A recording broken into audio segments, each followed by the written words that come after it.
ये एनीमे हमारा नहीं है, हमने इसे सिर्फ एक्सप्लेन किया है, वो भी एंटरटेनमेंट पर्पज से, सो कृपया इसको कॉपीराइट से दूर रखें।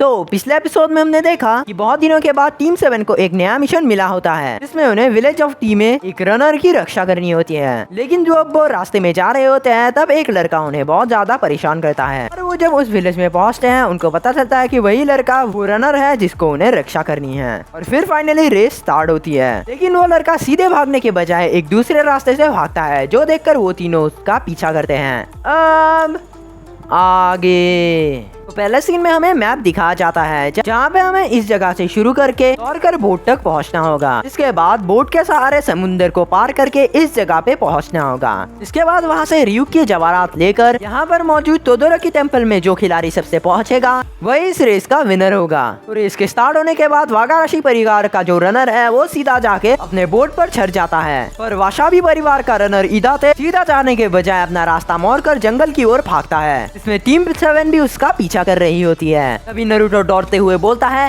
हे इदाते, समुंदर दूसरी ओर है, वापस मुड़ो। जिसमें इदाते बोलता है, भूल जाओ नारुतो, तुम लोग यहाँ से जाओ, मेरा पीछा मत करो। इदाते जंगल के एक बड़े पेड़ से होकर गुजरता है और पीछे से टीम 7 अभी तक उसका पीछा कर रहे हैं। तभी इदाते दौड़ते हुए देखता है कि वो बड़ा सा पेड़ दूसरी बार उसके रास्ते में आ रहा है। इस बात से उसे थोड़ा अजीब लगता है, क्योंकि वो कुछ समय पहले ही यहाँ से गुजरा था। वो समझ जाता है कि किसी ने उसे उलझाने के लिए यहाँ पर गेंजुत्सु कर रखा है। इदाते इस जुत्सु से बाहर निकालने के लिए रिलीजिंग जुत्सु का इस्तेमाल करता है, और ये करने के बाद वो अपने सही रास्ते से दौड़ता है। लेकिन उसकी बुरी किस्मत कुछ समय ध्यान भटकने की वजह से वो एक ऊंचे पहाड़ से पैर फिसलकर नीचे गिर जाता है। लेकिन तभी नारुतो उसे बिल्कुल सही समय पर पकड़ लेता है। देखता है कि नारुतो ने रस्सी को अपने पैर में बांधा है, उस रस्सी को सास्के ने पकड़ रखा है। तो नारुतो इदाते को बचाते ही सास्के उस रस्सी को खींचकर नारुतो और उसको ऊपर लाता है। लेकिन ऊपर आते वक्त नारुतो के सारे निंजा टूल्स के सामान गलती से खुरकर नीचे गिर जाते हैं। तो टीम 7 ने अपनी जान की बाजी लगाकर इस लड़के की जान बचाई है। लेकिन पता नहीं ये किस भैंस का एटीट्यूड दिखा रहा है। ये बोलता है,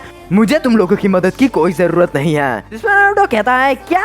अरे अगर हम नहीं होते तो अभी तक तुम्हारी कीमा बन चुका होता। मैं वो लड़का बोलता है, तुमने मुझे इसीलिए बचाया क्योंकि वो तुम्हारा काम है। नारुतो कहता है, तुम्हारा दिमाग ठीक है ना? जिसमें सास्के कहता है, शांत रहो नारुतो, उसने सही कहा। इसके बाद सास्के उस लड़के को कहता है, अगर तुम मरना नहीं चाहते तो हमारे साथ रहो। इसमें वो लड़का कहता है, मेरी किस्मत ही खराब है, तो ठीक है चलो मेरे साथ उत्तर की ओर, वहाँ पर कोई इंसान मेरा इंतजार कर रहा है। उसके बाद वो चारों एक साथ आगे बढ़ते हैं। तो कुछ समय सीधे रास्ते से दौड़ने के बाद वो चारों समुद्र किनारे पहुंचते हैं। फिर हम देखते हैं कि वहाँ पर एक छोटा सा घर होता है। इदाते उस घर के बाहर जाकर उस दरवाजे को नॉक करता है।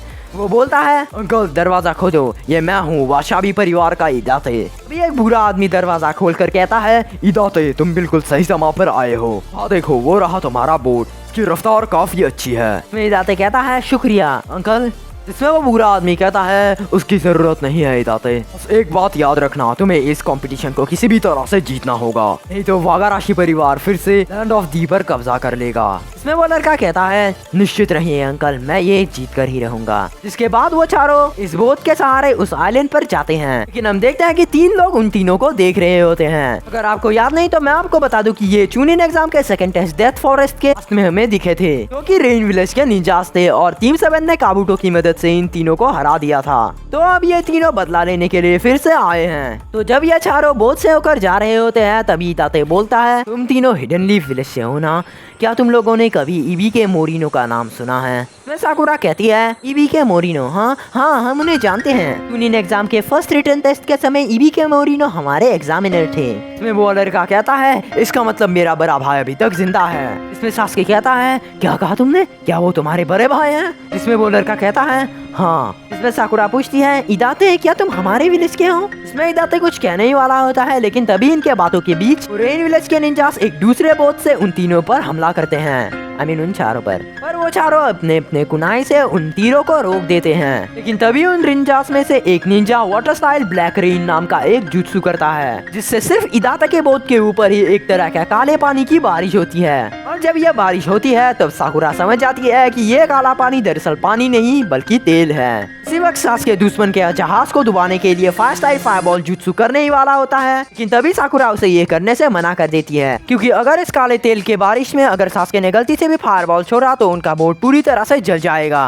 लेकिन तभी एक रेन विलेज का निंजा उनके जहाज को जला डालने के लिए अपने एक तीर पर आग लगाकर उनके जहाज पे मार देता है। उस ऑयल रेन की वजह से वहाँ पर हर जगह पर ऑयल होता है, इसलिए वहाँ पर बुरी तरह से आग लगने लगती है। आग को देखकर इदाते की कुछ पुरानी यादें ताजा हो जाती हैं। वो उन यादों में देखता है कि किस तरह उसके बड़े भाई ईवी के आग की लपटों में जल रहे हैं। इस डेंजरस सिचुएशन से बाहर निकालने के लिए वो तय करते हैं कि वो इस बोट से सीधा पानी में कूद जाएंगे, लेकिन इदाते उनकी बात मानने से इनकार कर देता है। वो बेवकूफ बोलता है, बिल्कुल नहीं, मैं ऐसा नहीं करूंगा, तुम लोग मुझे छारा बनाना चाहते हो। नारुतो कहता है, तुम्हारा मतलब क्या है बेवकूफ, हमारे पास बहुत समय कम है, चलो हमारे साथ। इदाते कहता है, लेकिन मैं तुम लोगों पर भरोसा नहीं कर सकता।